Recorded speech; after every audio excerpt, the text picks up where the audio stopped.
Hi, I'm Chuck Braverman. This is another episode of Westdoc Online. Today we are bringing you to the Hawaiian Islands by accident. Our director is speaking from a hotel room in Hawaii, and she's made a really interesting film called RAZING Liberty Square, and we're going to get to that in just a moment. I just want to remind you that we're brought to you by Real Screen Summit coming up in January. It's a great event for filmmakers of all kinds in the non-scripted documentary and reality world. It's a chance for you to get to meet some of the real players and buyers and producers and directors. So go to our website, click on the Real Screen icon. It'll take you right to registration and information. We're also using Riverside, which I think is a terrific platform for us and gives us the best quality possible. And if you click on the Riverside link on Westdoc online page, it'll give you a 15% discount. And now let me say hello to our director, Katja Esson. Did I say your name right, Katja? You said it perfectly. Thank you so much, and thanks for inviting me. Well, it's a pleasure to have you here, but I guess I have to preface it now and say you're not actually a native Hawaiian just coming in from the surf, are you? That's not a Hawaiian accent, I hear, is it? No, not quite Hawaiian. It's like 12 hours around the world. You know, it's a German accent, which I always think I don't have, and then when I listen to the questions, I'm like, oh God, yeah, I do have a very strong accent. So you're originally from Berlin, right? From Hamburg. From Hamburg. From Hamburg. And so how old were you when you came to the United States? When did you learn to speak English? I was 21 when I came to Miami. Wow. And studied film and theater. Knew very, very little English. And this is actually one of my favorite stories to tell. My first job ever in the film industry was a production assistant at the Two Live Crew music videos. And because I didn't speak English very well, I didn't understand what they were singing. And I would keep asking the DP, who's still a very good friend of mine, what are they singing? And it was so raunchy. He would just say, I don't know. He wouldn't want to repeat this. So this was my first, first time being in Liberty City. Little did I know that I would many, many years later make a long film about that neighborhood. So this film, I love the saying from the press notes that this is a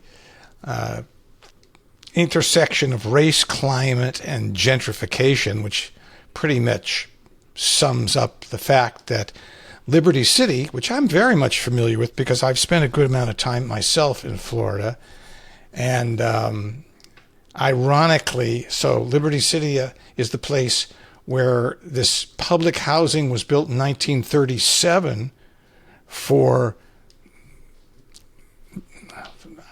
Black Americans is the best way to say it. Who were the workers there, and the people who were coming down, from New York and everywhere else wanted to be on the beach. This was more inland, and ironically, it's, as I understand it, Liberty City area is roughly about 12 feet above sea level, whereas most of Miami is right at sea level, which is not a great place to be these days as the sea level rises. You got it. That's the big irony in this story. So the value of Liberty Square has skyrocketing 12 feet, which is quite a bit. I don't understand. Let me just ask you right off the bat. How is it that people are still building condos and expensive homes right on the beach in Miami when we saw over the wintertime, flooding? And I know my cousins lived in the Miami area, and, water has been seeping up there for decades. And not only that, you probably also heard about the Surfside collapse, one of the high rises directly at the beach. Of course. That collapsed very, very actually close to where I also live. And you got me.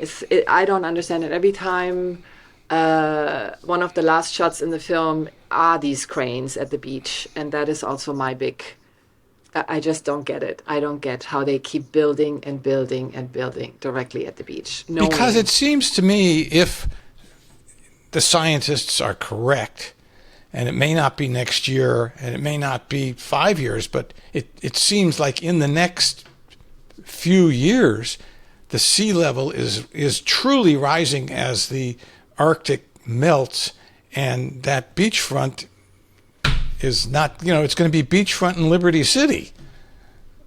It's exactly.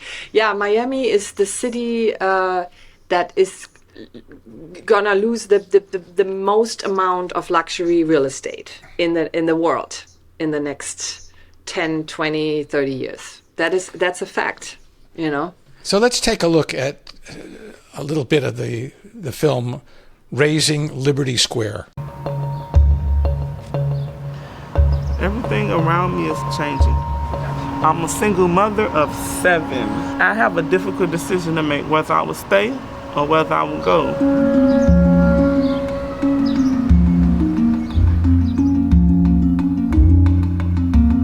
Liberty Square is the heart. And when you destroy the heart, you destroy the people. So where's the people going to go?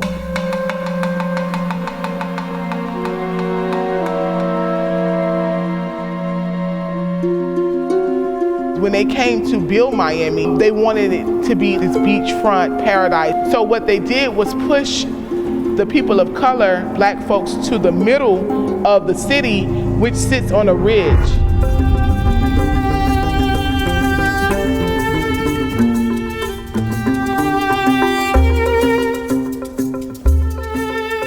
How did you get involved? I mean, so you worked at Liberty Square as a PA that didn't understand the everything that they were saying in these hip hop films, but how many years later did you take another look at Liberty Square and get involved in this film? More than 30 years later, more than 30 years. In 2016, the then film commissioner of Miami-Dade approached me and said, hey, they're going to tear down this incredibly historical public housing project where Moonlight was filmed.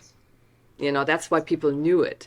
Moonlight was filmed there. And the county, there's some interest about making a film about documenting that. Are you interested? And I was interested because because a little bit of my connection to Liberty City years back, but also really my embarrassment of not knowing much of the Black history of Miami.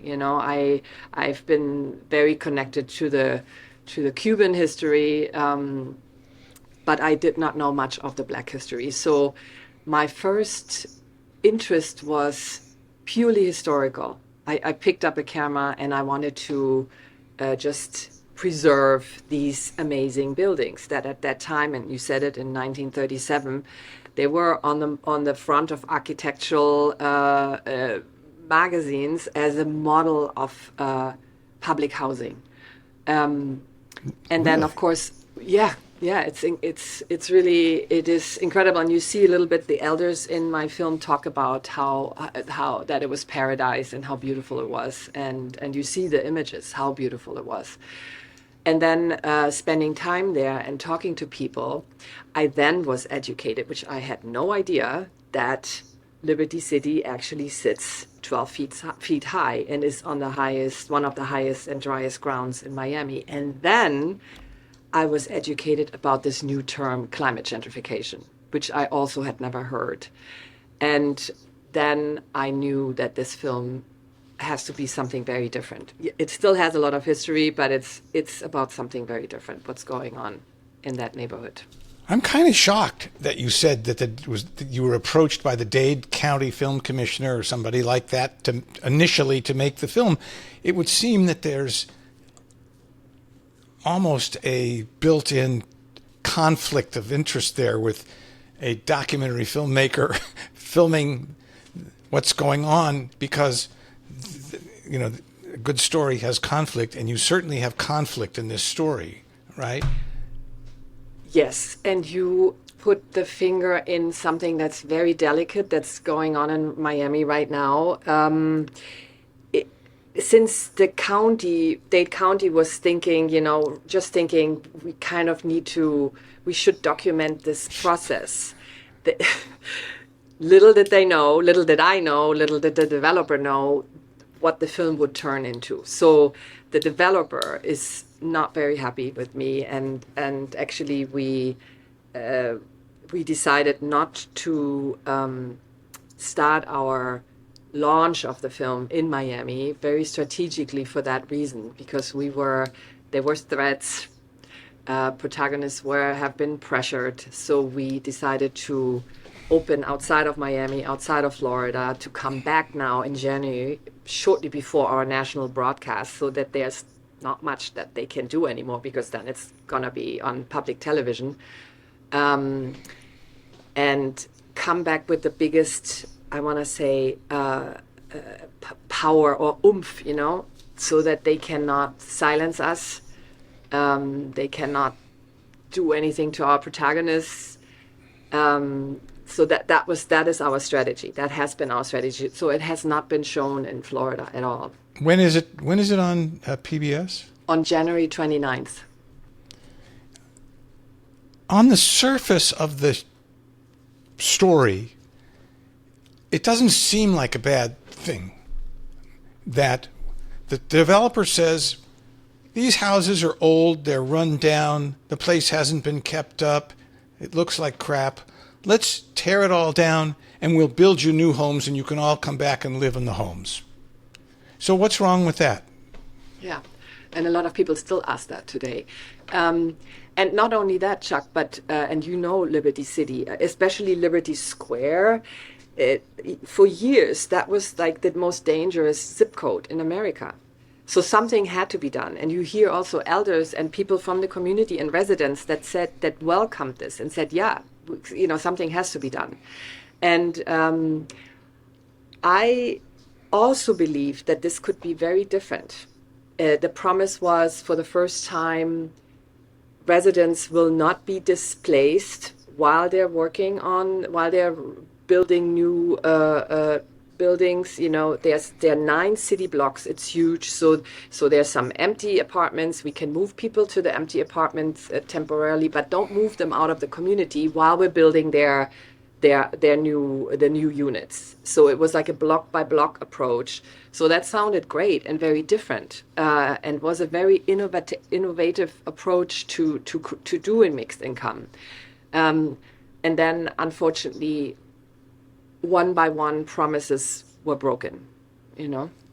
Meaning that what happened, actually? Yes, so that suddenly there's something called a Section 8 voucher that's normally given to people, handed and say, find a place while we're doing this, and then you can come back. That's the promise. It has not happened like that. People have gotten lost. People have not been allowed to come back because of their records or something. They were not in good standing. Good standing was explained only after the fact, after people have left. And so historically in Miami, very, very, very few people have, in these, when these kinds of developments have been done, have actually from the original community have stayed. So, and this exactly happened, I think 1 year into the construction, it happened that suddenly Section 8 vouchers were available, and people also took them and left. So nearly 80% of the people have left. I thought one of the most interesting characters in the film was Aaron McKinney, who was a young black man who grew up in the area and was working with the developer. I'm a firm believer of mixed income development and breaking up concentrated poverty. And I'm not saying this because I work for the firm. I am impressed with our plan. I've heard everything from, Aaron, you're just here to take a check every 2 weeks, or, you're a house nigga, something like that. Do you want to tell us a little bit about him? Yeah, I'm extremely grateful to Aaron that he agreed to be in the film, and that now also he is so brave and he has been traveling with us to film festivals, because he's the easiest to attack, So he is being very vulnerable and talking to people and talking publicly. Aaron was like, I feel like I was like Aaron. I believed that this could be something different. And I really believed that Aaron thought so too. And Aaron, just like Valencia, who they grew up together, and Valencia became this enormous climate justice activist, and Aaron is now working for development. But in the end, they come from the same place and they want the same for their community. They just have very different paths, and they don't agree on everything, of course. But Aaron was very, very, very attacked in the Miami community for being a sellout and working for the developer, and it was very, very hard for him.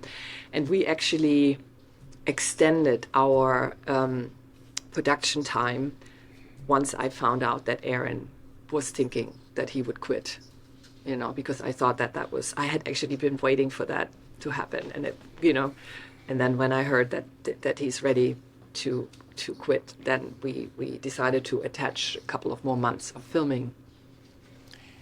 I'm curious, so many of the films that I'm doing, interviewing the directors on now on Westdoc are taking such a long time from beginning to end. And your films, you started in 2017. This is 2023. How did you finance this? How did you keep this going? How did you pay for cameraman and editor and buying lunch, make a living? Or were you? And I do notice on the credits, I mean, maybe this should be part of the question, that you have an awful lot of organizations involved, not the least of which is, Sundance Institute, Vulcan Productions, Catapult Film, Fork Films, Chicken and Egg, Women Making Movies, and then you've got what I say is free money, I guess, from ITVS that they put money in. I mean, I think ITVS is the greatest for filmmakers. But how did it? I mean, you didn't have all this going in, I assume, right? No, and I love that you asked that question, because it's true. The first 2 years were really tough because I had lived in New York for a couple of years, and I had just moved back to Miami, and all my peers in New York were saying, "What are you doing hanging out there in Liberty City? What are you doing in Miami, first of all, and then now you're hanging out in Liberty City, and what is this? What is this about?" And I had to, I financed this myself and had help. We had a very small crew with, of course, deferred. I paid people's rent. I paid, we started extremely small, which then is always, as you know, later tough in post-production, because we did a lot of compromises at the beginning, and that is always very tough later in post because there were mistakes. And then, during these 2 years, I kept applying to grants and was turned down by everybody. And I kept applying and applying and applying, because I know from experience, once you get the first one, then the others follow. And our first one was from Catapult. And I'm extremely grateful to them. And then Ford Foundation came on, which of course also is such a seal of approval that helped us really with other grants. And then grants came in, and that thankful to them, we were able to film and edit also for such a long time.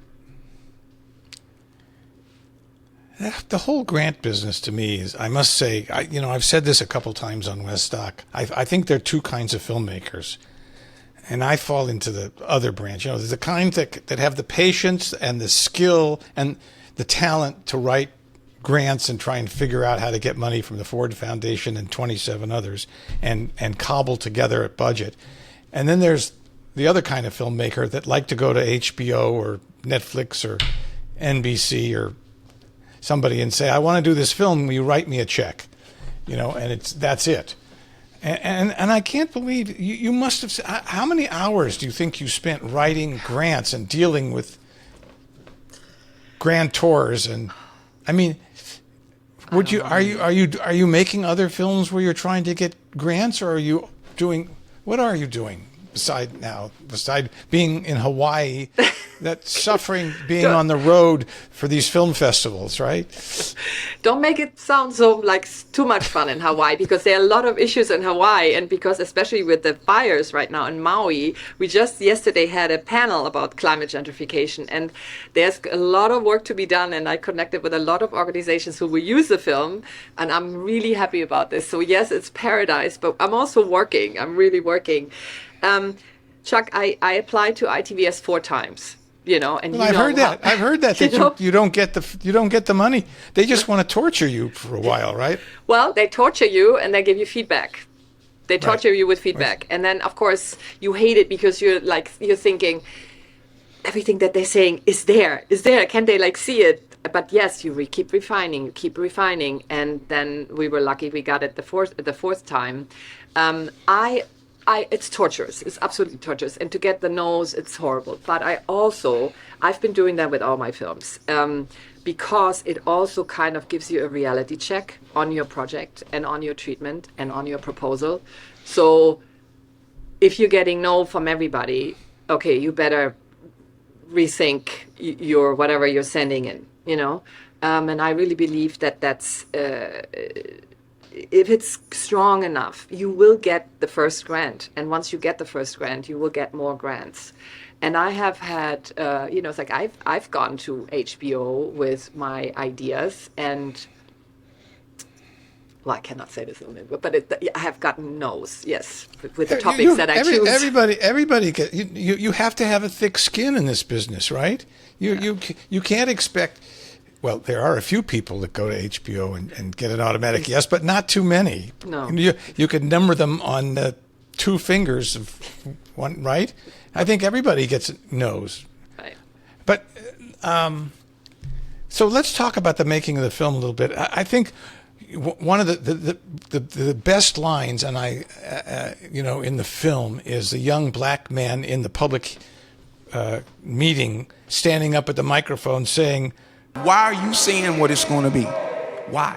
Why are there no people that look like me?" This is the next step in the process. Why are there no people that look like me that are making these decisions there? And of course, the developer's not black. But I'm looking at you, and you don't look very black to me. And so was that an issue, getting the trust of the people in your film? Of course, I'm an outsider, very much outsider to the Liberty City community, and that community that has been betrayed over and over, that has, what is that famous cop show that also has been really abused by the media, of only showing all the violence and this typical helicopter journalism. So anything media, filmmakers, that's a red flag already. And yeah, like other films that I've done, I had to prove myself, and I had to show that I don't want to take, that I also want to give. So I started with making videos for the churches, making videos for the school that's in the film, for like making then handing the clips over and just really showing up. I live very close to Liberty City, so I was there all the time. And slowly, I made really, really strong relationships. And it was funny. I've been since the late 80s in this country, but I was always, if I was handed over somebody, people would just hand me over and say, "Here, meet Katja. You can trust her." And it was always, "Meet Katja, the German filmmaker." So it helped also in a way. Well, that was going to be my next question. Yeah. That was probably a positive, right? Yes. You're not perceived as a local American rich white woman who's coming down from the beach into our city, right? Yeah, correct. It helped that I was German, that I am German. It helped very much. One of the press notes says your film is a verite film, and I just had a long conversation in another show with some very well-known verite filmmakers, and I'm curious as to what your definition of cinema verite documentary is, or is not. God, another really good question. Yeah.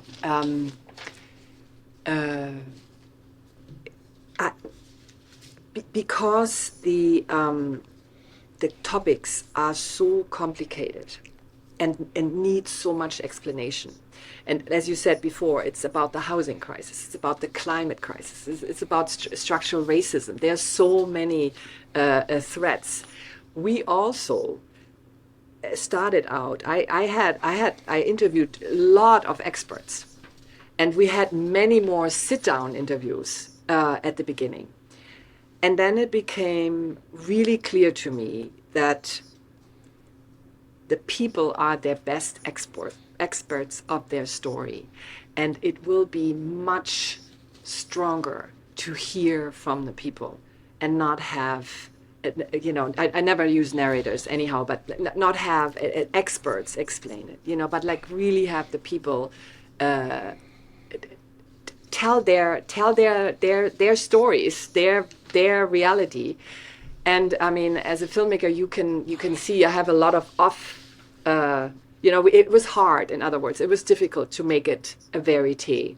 It was it was very difficult to make it feel like a verite because we needed so much information. So there's a lot of off voice that comes from sit-down interviews, that we laid under later, to make it feel. I'm happy that people have been saying it is a verite, but it was a lot of work to make it a verite. Which, to answer your question, I don't know if that's a real verite then. Well, I think it depends who's defining it. I would say it is because because there isn't the voice of God telling you everything that you just saw and you're about to see, and let the people tell the story. That's the best way. You made a really interesting choice about the widescreen format. What is your thinking behind that? Yeah, that was I was talking a lot with my DP, a young DP that had just come from Cuba, also didn't speak English very well, learned English on the film. And we were talking a lot about that. And we wanted to, it was always the relationship between the people and the buildings and the place and the land, but also this epic framing of public housing. So if we had these two intentions of like really show the beauty and Terrell McCraney, the writer of Moonlight, said, I will never forget that in an interview, he said, the problem in Miami, poverty looks beautiful. And, he said that about Liberty Square. And so we wanted this epic framing for the people of Liberty Square. I wanted to make a joke and say there's no fairy tales in this show and make a transition into your Academy-nominated documentary short that was on HBO called Fairy Tales, but I won't do that. So why don't you just tell me a little bit about Fairy Tales, which again is you and in a situation where at least I would say half of the women were of color on the boat in the room there. How did that film come about, and did it change your life being nominated? No, it didn't change my life. It didn't change my life. But yeah, it was like really the second documentary that I ever did. So I was very, very early in my career, and so yeah, Fairy Tales was another a gift really that came to me by a friend who at that time was, she was doing a little illegal music video on the Staten Island ferry and spent the whole day, and then came back to me and said, Katja, you have to check out what's going on in the bathroom in that ferry. And I'm like, what are you talking about? She said, just check it out. So he had to marry. Well, the whole thing was everybody was rumor she was pregnant. Yeah. But I don't know what happened with the baby. Like a lot of people may not be comfortable with their stations in life, and so they use the powder room as a place to find their way about things. I remember something that Camilla had said about coming in here and putting our faces on and kind of like a protective barrier against the world. And I started thinking about it. I'm like, that was my way of dealing with my life, the chaos in my life. My life is so crazy that when I get on the boat, I just laugh about everything. and make fun of myself and can you believe, but maybe I don't feel that way inside. But I had it all wrong again at the beginning. It was this working girl idea, you know, so people come with rollers in their hair or pumps in their bags, and then they get glamorous to work in Manhattan. But again, that room is so much more. And then 9/11 happened in the middle of the filming of it, and then it focused really on how important this room is and how for these women, for, like you said, women from all races, all classes, all ages, you know, who just meet in these 30 minutes. Tell me about the making of Skydancers. Yeah, so Skydancer came about through an article in the New York Times where I read that one of the first people that rushed down to help after 9/11 were Mohawk iron workers from the Akwesasne, or from the reservations up in upstate New York and Canada. I didn't understand it. Because I knew about this struggle for land rights and sovereignty, and I was like, wow, so what's behind that? So that's how I started. And again, another community that definitely didn't trust film and media. And I think I spent 3 years going up there. It's an 8-hour ride each way. And traveling with the ironworkers without ever turning on my camera, just being there or filming for them. But to actually really start my film, it took after 3 years, I got the permission. What are you doing next? I want to do something about Florida. I want to unpack this craziness that's going on, you know. And I actually pitched a series to Arte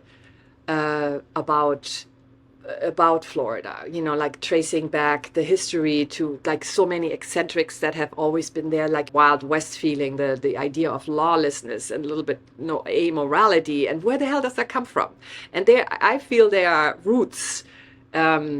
So I would really like to do something about that, and I think Arte said yes. So. Thank you so much for being a guest. I think your film is terrific, and I encourage everybody to make an effort to see it.